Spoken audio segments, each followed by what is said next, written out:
Hi, ladies. Welcome back to Style Your Dreams. This is Keri, and I'm so excited that you're here listening today. If you're happening to watch this on YouTube, you'll notice a different background. I am recording this podcast from what I call my moody home office, which is a library.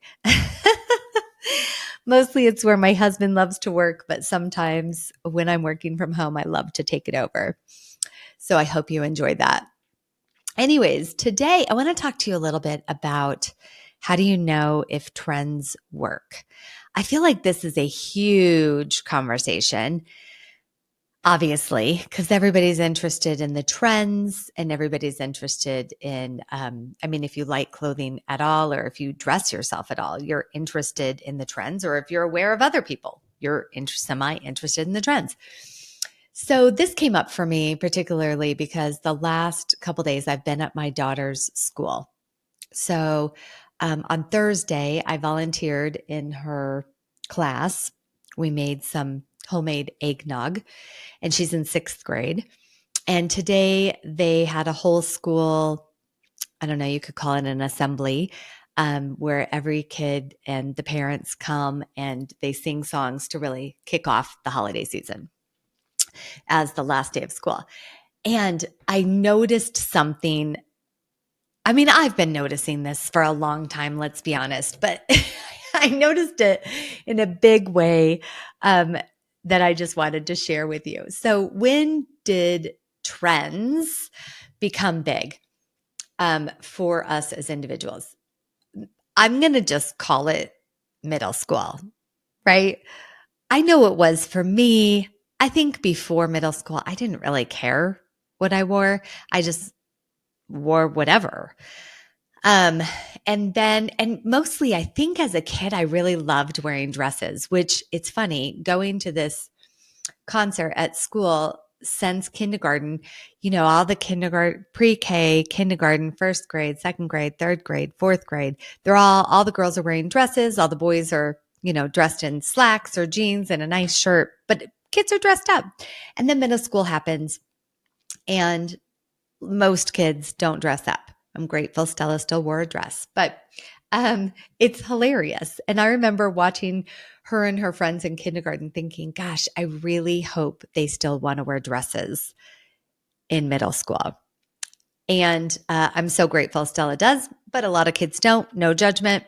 It's just interesting. So I started kind of noticing the way people dress, and I've been noticing this for a long time.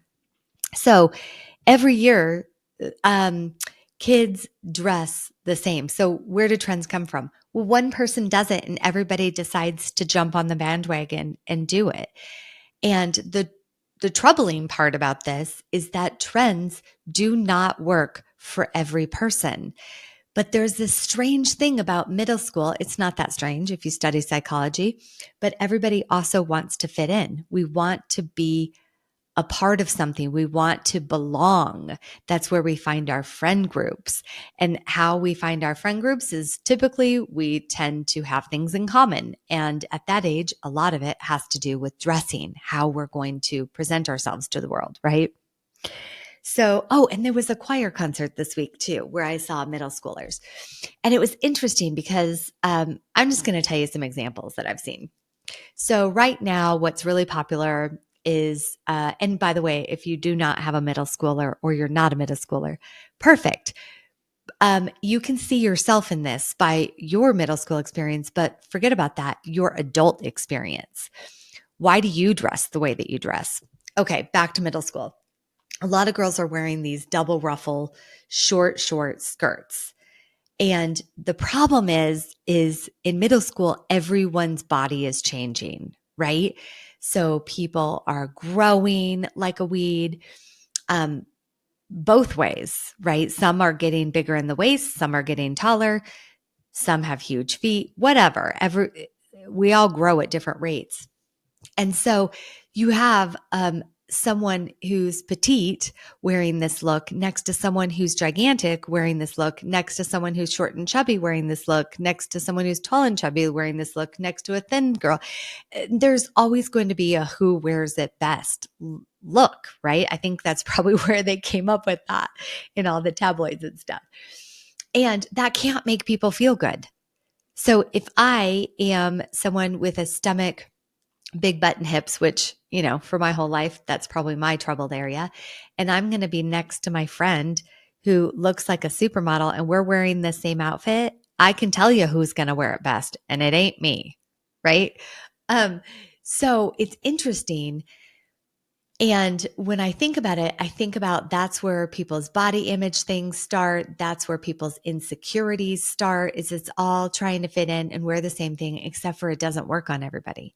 Or the other look is like wearing these huge oversized sweatshirts with these tiny little shorts, and the sweatshirts cover the shorts. And so it doesn't even look like you have anything on underneath. And it's a terrible look.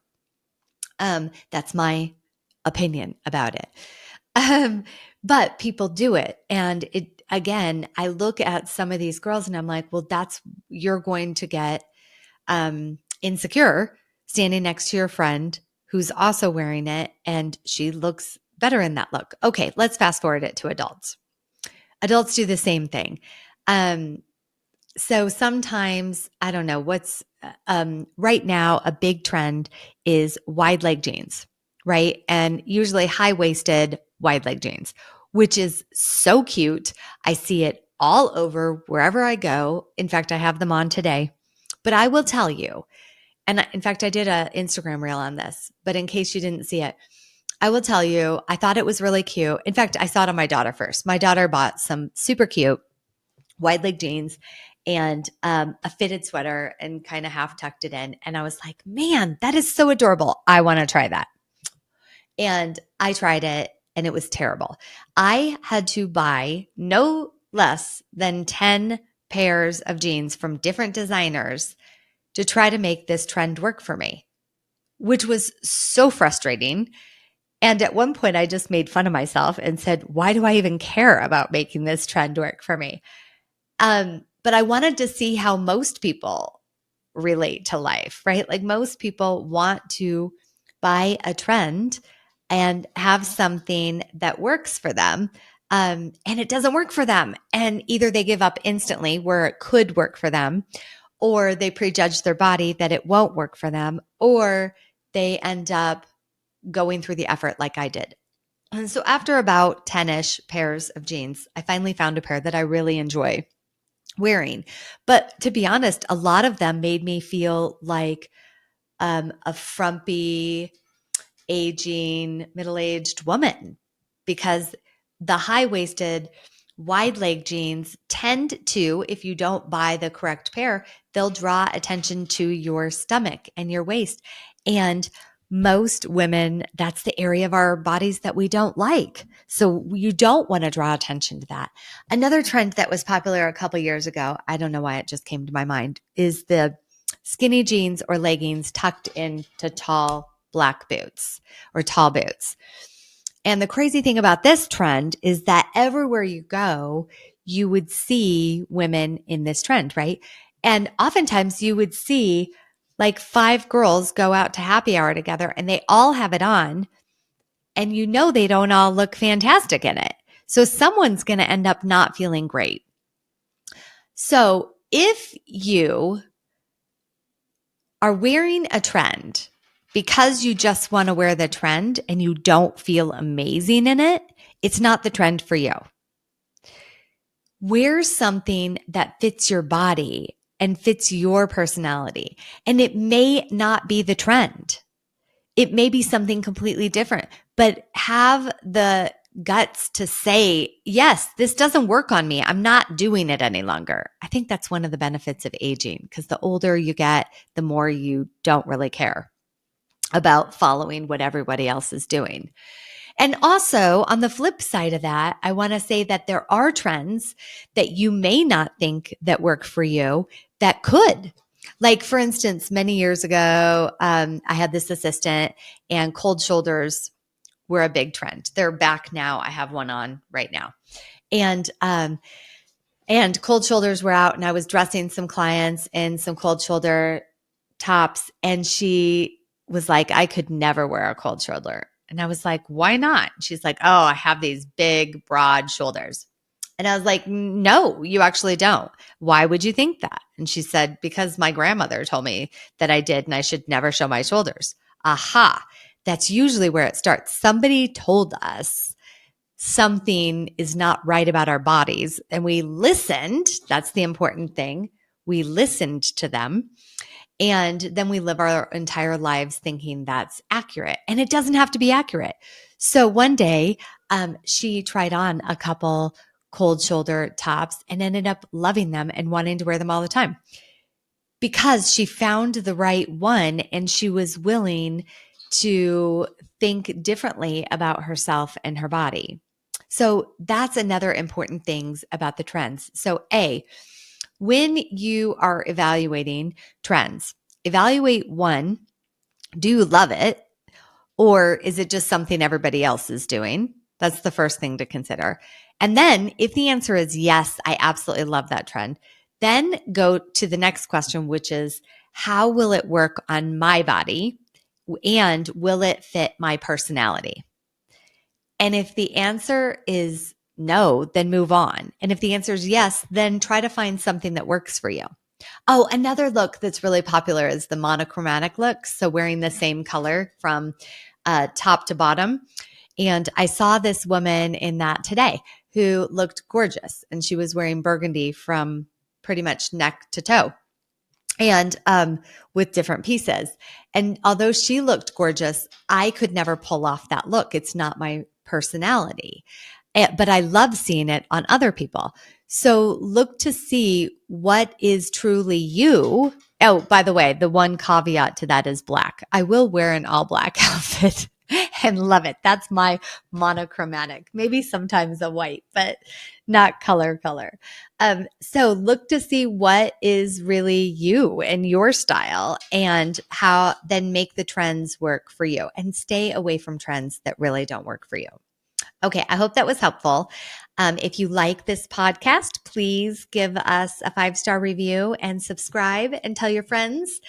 And second of all, we have a winter fashion guide, which is we've been shopping for all of our favorite clients and we've come up with, 80 to 100 clickable links. So we've done the shopping for you. You just order the guide and click the link and it'll be to your house in a few short days. We've spent hundreds of hours curating this list that is our favorites for winter right now, because I know I went into my closet the other day and I thought, oh my gosh, these booties are worn out. I took them to the cobbler. They still didn't work. So I need to replace those booties. And then I wasn't loving my sweater selection. And I'm sure you guys have the same experience right now at this point in the winter. So let us help you. We've taken all the guesswork out of it and we've created it for a no-brainer price. I mean, seriously, a no-brainer price. So the link is below. This guide is valued at over $350 easily, or 5 hours with a personal stylist, which is far more than that. And instead, right now, we are making it available to you for a mere $9. So get that and happy shopping. And if you buy some things, I'd love to see what you buy. All right. Happy New Year. I look forward to talking with you soon. See ya.